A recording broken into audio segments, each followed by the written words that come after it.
Oke, baik. Selamat sore semuanya. Kami dari kelompok 8 ingin mempresentasikan tugas kelompok kami, yaitu mengenai hasil analisis dari studi kasus Pussycat Maze Game. Nah, di sini terdiri dari anggota kelompok kami. Kelompok kami terdiri dari saya sendiri, yaitu Hanum Murfaida Pualapus sebagai moderator dan pemateri pertama, dan kedua ada Nurjana Pualapus sebagai pemateri kedua, dan yang terakhir ada Dian Nurcayani Labeus sebagai pemateri ketiga. Di sini ada table of contents yang akan kita jelaskan, yaitu mengenai pengertian game, rules game, dan perancangan FSA. Pengertian game. Game Pussycat Maze merupakan game berbasis flash untuk pemain tunggal. Di dalam game ini, player bermain dengan cara mengarahkan kursor menuju lokasi akhir melalui labirin. Jika kursor tersebut terkena luar jalur labirin, otomatis akan gagal.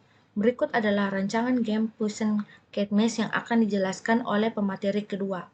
Baik, saya akan menjelaskan penjelasan dari teman Hanum. Sebelumnya, perkenalkan nama saya Nurjana Pualapu, NIM 20120219. Saya akan menjelaskan pada bagian 2, yaitu Rules Game.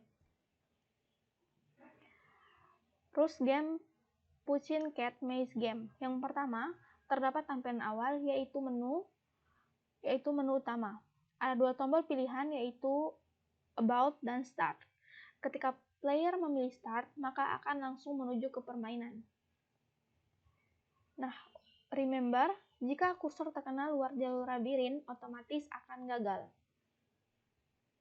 Yang kedua, menunjukkan game interface, di mana terdapat labirin dan titik hitam.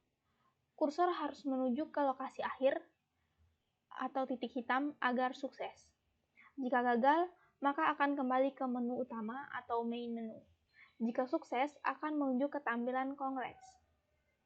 Yang ketiga, menunjukkan Congrats interface, di mana terdapat tampilan tulisan Congrats karena sukses dalam permainan. Dan juga ada dua tombol pilihan. Yang pertama ada Try Again untuk mencoba permainan itu kembali, dan yang kedua ada Main Menu untuk menuju kembali ke menu utama. Oke, baik, itu tadi penjelasan saya tentang rules game. Sekian dan terima kasih. Selanjutnya, 3. Perancangan FSA. Perancangan FSA ini memiliki beberapa simbol, yaitu key 0 sebagai main menu, key 1 sebagai start, key 2 gameplay, key 3 congrats, key 4 about, 0 kembali, 1 lanjut. Di mana main menu itu dia menampilkan awal saat gamenya dibuka, lalu start ini itu dimulainya permainan, gameplay ini tampilan permainannya, key 3 ini congrats atau congratulation, ini ketika pemain berhasil menyelesaikan game, lalu about ini tentang game.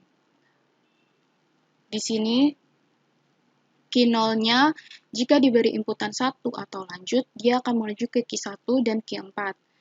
Di bagian key 4 ini, jika dia menginput 0, maka dia akan menuju ke key 0.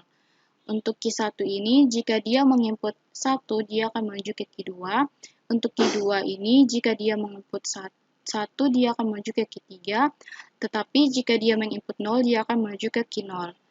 Untuk key 3 ini, jika dia menginput 0, dia akan menuju ke key 2, bisa juga menuju ke key 0.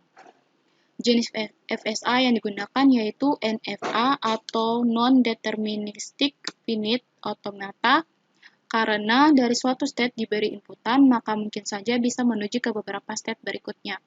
Seperti yang dilihat di sini, key 0 diberi inputan 1, dia bisa menuju ke key 1 dan key 4.